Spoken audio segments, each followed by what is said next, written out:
Hi everyone, I am Engineer Chondipal. Show you fantastic, important and informative update share market news of Dhaka Stock Exchange and Chittagong Stock Exchange share market. Before beginning, like the video and subscribe the YouTube channel Stock Investor CK for all. This is educational video. Stock market ঝুঁকিপূর্ণ নিজের বুদ্ধিতে buy sell করবেন। Dhaka stock এক্সচেঞ্জের website হইতে সংগৃহীত fantastic important and informative update news এবং stock market analysis করে গুরুত্ব সহকারে আজকের ভিডিও সাজাই আছি। নাও ফোকাস হবে একটু পরে স্টক মার্কেটের তালিকাভুক্ত কোম্পানি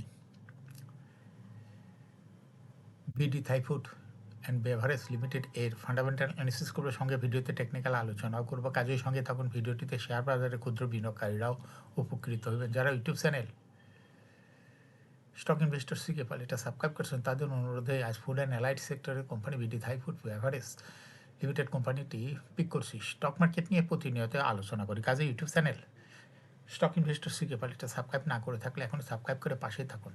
না fantastic Dhaka stock exchange index update. Dhaka stock এক্সচেঞ্জের ইন্ডেক্স আজকের মার্কেটে 49.37 হাসবে 4,978.77 হয়েছে। ডিসিতে টাকার অঙ্কে 492.54 কোটি টাকার বেশি ট্রানজ্যাকশন হয়েছে। আজকের মার্কেটে বেশ কয়েকটা কোম্পানি বিক্রেতা সংকটে হল্টেড ছিল। এর মধ্যে উল্লেখযোগ্য হলো বিক্রেতা সংকটে হল্টেড থাকা কোম্পানি হলো Khan brother, Khulna paper and packaging limited, BD Thai food, zeal Bangla sugar. এই কোম্পানিগুলো বিক্রেতা সংকটে হল্টেড ছিল। ডিসি এক্স ইন্ডেক্সের বুলিঞ্জার ব্যান্ড মোমেন্টাম ইন্ডিকেটর, এর সঙ্গে MACD RSI volume momentum indicator দেখতে পাচ্ছেন। বুলিঞ্জার ব্যান্ডে আপার ব্যান্ড এবং লোয়ার ব্যান্ড একটু সংকুচিত হয়ে আসছে দেখা যাচ্ছে, এবং ব্যারিশ মোডে ট্রেড হতে রেড কালার ক্যান্ডেল সৃষ্টি হয়েছে। এমএসিডিতে ব্লু লাইন রেড লাইনকে ক্রস করে উপরে উঠে গেছে। হিস্টোগ্রামে জিরো লাইনের উপরেই গ্রিন কালারের পজিটিভ ভলিউম ক্রিয়েট করেছে। আরএসআই বর্তমানে দেখা যাচ্ছে 40-র উপরে আছে। আরএসআই অ্যানালাইসিসে দেখা যায় মে মাসে থেকে আরএসআই 40-র নিচে ছিল, কিন্তু বর্তমানে আরএসআই 40-র উপরে। এমএসিডি লাইনে অ্যানালাইসিসে দেখা যায় মে মাসের থেকে এমএসিডি লাইন জিরো লাইনের নিচে ছিল। এরপরে জুলাই মাসের পরে পর্যায়ক্রমে এমএসিডি লাইনটি আস্তে আস্তে জিরো লাইনের উপরেই উঠেছিল, কিন্তু বর্তমানে আবার জিরো লাইনের নিচে নেমে আসছে এমএসিডি লাইনটি। না ফ্যান্টাস্টিক ট্রেড স্ট্যাটিস্টিক মার্কেটে দেখা যাচ্ছে 57টি কোম্পানির শেয়ার দর বৃদ্ধি পেয়েছে, 307টি কোম্পানির শেয়ার দর হ্রাস পেয়েছে। সেই সঙ্গে 28টি কোম্পানির শেয়ার দর ছিল অপরিবর্তিত। নাও ফ্যান্টাস্টিক ইন্ডেক্স মুভার যে সমস্ত কোম্পানি ইন্ডেক্সকে উপরে দিয়ে তোলার চেষ্টা করছে, এর মধ্যে প্রথমে রয়েছে গ্রামীণ ফোন ইন্ডেক্সকে 0.54 প্লাস করছে। এরপর পর্যায় রয়েছে হলো advance chemical limited, Asiatic laboratories, Rahimapur, CVO petrochemical, Khulna paper and packaging limited, Alhaj textiles, legacy footwear, Sonali paper, Sonali আঁশ।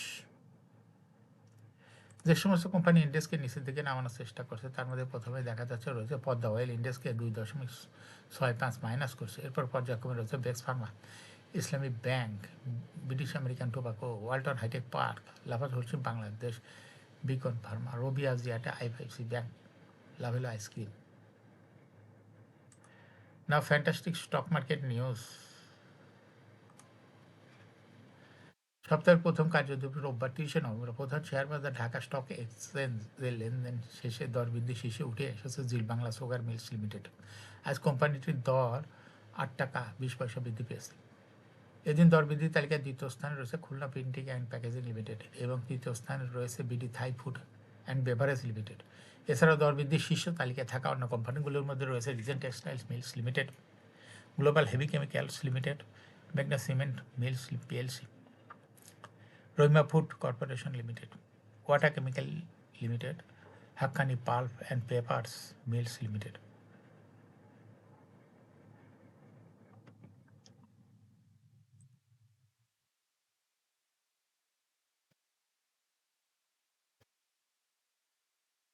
চলতি সপ্তাহেও 30শে নভেম্বর হতে 4ঠা ডিসেম্বর রেকর্ড ডেটের কারণে লেনদেন স্থগিত থাকবে শেয়ার বাজার তালিকাভুক্ত 18 কোম্পানি। শেয়ার হোল্ডারদের মালিকানা নির্ধারণের জন্য এসব কোম্পানির রেকর্ড ডেট নির্ধারণ করা হয়েছে।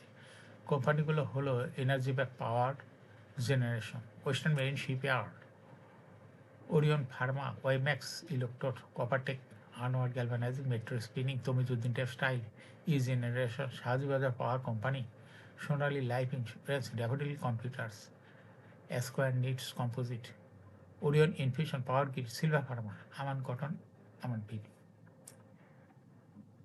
ডিসেম্বর রেকর্ড ডেটের কারণে লেনদেন স্থগিত থাকবে Orion infusion, power grid, Silva pharma, Aman cotton এবং আমান ফিডের শেয়ার।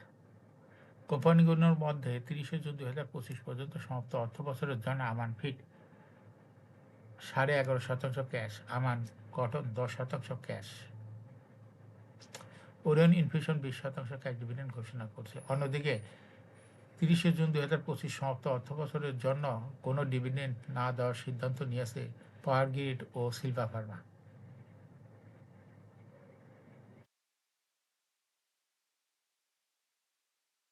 শেয়ার বাজার তালিকাভুক্ত কোম্পানি সিল্কো ফার্মাসিউটিক্যালস 30 সেপ্টেম্বর 2025 সমাপ্ত প্রথম প্রান্তিকের অনিক্ষিত আর্থিক প্রতিবেদন প্রকাশ করেছে। প্রথম প্রান্তিক জুলাই হতে সেপ্টেম্বর 2025 কোম্পানি শেয়ার প্রতি ইপিএস হয়েছে 16 পয়সা, সেখানে আগের বছর ইপিএস ছিল 17 পয়সা। আলোচ্য প্রান্তিক শেষে কোম্পানির ক্যাশ ফ্লো 27 পয়সা, আগের অর্থবছরে ছিল 24 পয়সা। 30 সেপ্টেম্বর 2025 তারিখে কোম্পানি নিট সম্পদ মূল্য এনএপিপিএস হয়েছে 23 টাকা 18 পয়সা। এখন শেয়ার বাজার তালিকাভুক্ত BD Thai food beverage limited এর ফান্ডামেন্টাল অ্যানালিসিস করে সঙ্গে ভিডিওতে টেকনিক্যাল আলোচনা করব। কাজের সঙ্গে থাকুন ভিডিওটিতে। শেয়ার বাজারের ক্ষুদ্র বিনিয়োগকারীরাও উপকৃত হবেন। যারা ইউটিউব চ্যানেল স্টক ইনভেস্টর সিকে এটা সাবস্ক্রাইব করছেন তাদের অনুরোধে আজ ফুড অ্যান্ড অ্যালাইড সেক্টরের company BD Thai food and beverage limited কোম্পানিটি সিলেক্ট করছি। BD Thai food and beverage লিমিটেডের ট্রেডিং কোড হলো বিডি থাই ফুড। এই কোম্পানিটা আজ মার্কেটে ক্লোজিং দর ছিল 11 টাকা 60 পয়সা। 52 সপ্তাহের মধ্যে এই কোম্পানিটি সর্বনিম্ন দর নেমেছিল 8 টাকা 50 পয়সা এবং 52 সপ্তাহের মধ্যে বিডি থাই ফুডের সর্বোচ্চ দর উঠেছিল 17 টাকা 80 পয়সা। এই কোম্পানিটি ফুড অ্যান্ড অ্যালাইড সেক্টর একটি কোম্পানির অথরাইজ ক্যাপিটাল 100 কোটি টাকা, পেড আপ ক্যাপিটাল 81.5 কোটি টাকা, রিজার্ভ রয়েছে এই কোম্পানিটির -22.16 কোটি টাকা। এর ইন্ড হল 30 June. Last AGM held on 24 December 2024 for the year ended 30 June 2024। এই কোম্পানির সর্বমোট শেয়ার সংখ্যা হলো 8,15,00,000 শেয়ার রয়েছে। এই কোম্পানি সর্বশেষ 2024 সালে 1% ক্যাশ ডিভিডেন্ড দিয়েছিল বিনিয়োগকারীদের। এই বিডি থাই ফুডের ফার্স্ট কোয়ার্টার ইপিএস হয়েছে -0.49। Price earning ratio based on latest audited financial statement in the year 30 November 2025, a P ratio is 580. Financial performance as per audited financial statement in the year 2021 সালে EPS ছিল 0.58, 22-এ 0.22, 23-এ 0.17, 24-এ 0.02।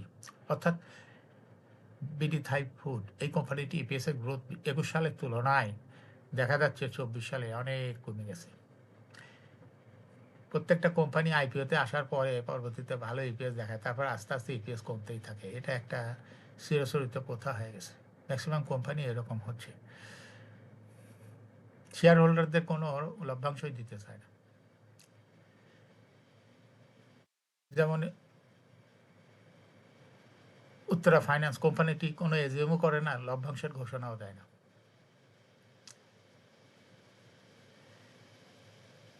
BD Thai food এই কোম্পানিটির NAV পার share 2021 সালে ছিল 14.81, 22-এ 14.12, 23-এ 14.14, 24-এ 14.09। অর্থাৎ BD Thai food এই কোম্পানিটির NAV পার শেয়ারের গ্রোথ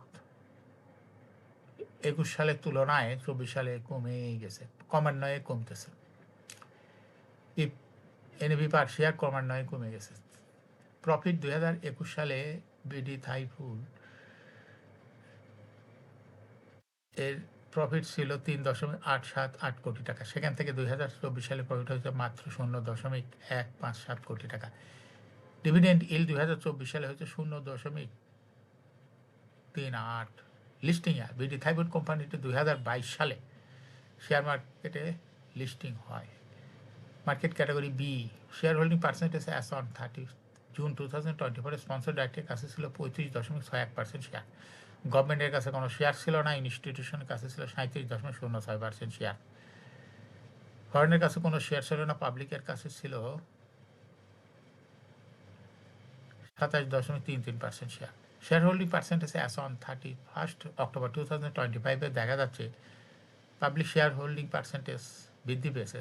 বৃদ্ধি পাওয়ার কারণ হলো ইনস্টিটিউশন শেয়ার হোল্ডিং শেয়ারটা ছেড়ে দিচ্ছে, যার জন্য এটা পাবলিকে গ্রহণ করছে। ইনস্টিটিউশনের শেয়ার হোল্ডিং পার্সেন্টেজ হয়েছে 31.32%, আর পাবলিকের শেয়ার হোল্ডিং পার্সেন্টেজ বৃদ্ধি পেয়ে হয়ে গেছে 33.08%। অর্থাৎ যেহেতু এই বিডি থাইফুড কোম্পানিটি পারফরমেন্স খারাপ, এই জন্য ইনস্টিটিউশনও সরে যাচ্ছে, শেয়ার পাবলিকের ঘাড়ে চাপাই দিয়ে চলে যাচ্ছে। এই কোম্পানিটি ফার্স্ট শর্ট টার্ম লোন রয়েছে হলো 81.221 কোটি টাকা এবং লং টার্ম লোন 40.857 কোটি টাকা। এখন বিডি থাইফুড এই কোম্পানিটির টেকনিক্যাল অ্যানালাইসিস করার জন্য বুলিঞ্জার ব্যান্ড মোমেন্টাম ইন্ডিকেটর এর সঙ্গে MACD RSI volume momentum indicator দেখতে পাচ্ছেন। বুলিঞ্জার ব্যান্ড আপার ব্যান্ড এবং লোয়ার ব্যান্ড একটু বৃদ্ধি পেয়েছে এবং সর্বশেষ বুলিঞ্জার ব্যান্ডে বুলিশ মোডে ট্রেড হতে গ্রিন কালারের ক্যান্ডেলই সৃষ্টি হয়েছে। এমএসিডিতে ব্লু লাইন রেড লাইনকে ক্রস করে মাথা উঁচু করেছে। হিস্টোগ্রাম ও জিও লাইনের উপরেই গাঢ় গ্রিন কালারের পজিটিভ ভলিউম ক্রিয়েট করেছে। আরএসআই বর্তমানে 50-র উপরে চলে গেছে। আরএসআই অ্যানালাইসিসে দেখা যায় মে মাসের দিকে আরএসআই 50 নিচে ছিল, কিন্তু বর্তমানে আরএসআই 50-র উপরে। এবং এমএসিডি লাইন অ্যানালাইসিসে দেখা যায় মে মাসের দিকে এমএসিডি লাইনটি জিও লাইনের অনেক নিচে ছিল। তারপর জুলাই মাসের দিকে এমএসিডি লাইন আস্তে আস্তে পর্যায়ক্রমে জিও লাইনের উপরে ওঠে, কিন্তু আবার পুনরায় আস্তে আস্তে নেমে জিও লাইনের নিচে চলে আসছে। বিডি থাইফুড কোম্পানিটি প্রায় শেয়ার দর হ্রাস বৃদ্ধির মাধ্যমে বিনিয়োগকারীদের লাভ করার সুযোগ করে দেয়, যেমন এখন বর্তমানে এর শেয়ার দর বাড়তেছে। এরকম fantastic important and informative update news video নিয়মিত দেখতে ইউটিউব চ্যানেল স্টক ইনভেস্টর সিকিপাল এটা সাবস্ক্রাইব না করে থাকলে ইউটিউব চ্যানেল স্টক ইনভেস্টর সিকিপাল এটা সাবস্ক্রাইব করুন, সমস্যা লাইক করুন, শেয়ার করুন। এই ভিডিওটি ফেসবুকে শেয়ার করুন, টুইটারে শেয়ার করুন এবং হোয়াটসঅ্যাপের মাধ্যমে শেয়ার করে আপনার ফ্রেন্ডস অ্যান্ড ফ্যামিলিকে শেয়ার মার্কেট সম্পর্কে জানার সুযোগ দিন। যারা already YouTube channel stock investor সিকিপাল এটা সাবস্ক্রাইব করছেন তাদেরকে অসংখ্য ধন্যবাদ। শেয়ার বাজারে তালিকাভুক্ত কোম্পানির ডিভিডেন্টের খবর, ইবিএসের খবর, ফান্ডামেন্টাল অ্যানালিসিসের ভিডিও এবং আইপিওর খবর জানতে ইউটিউব চ্যানেল স্টক ইনভেস্টর সিকিপাল must subscribe, must like, must share. YouTube channel stock investor সিকিপাল শেয়ার বাজারে তালিকাভুক্ত কোম্পানির ডিভিডেন্টের খবর, ইপিএসের খবর, আইপিওর খবর নিয়মিত জানতে ইউটিউব চ্যানেল স্টক ইনভেস্টর সিকিপাল এর ভিডিও নিয়মিত দেখতে পারেন। Thanks for watching this video.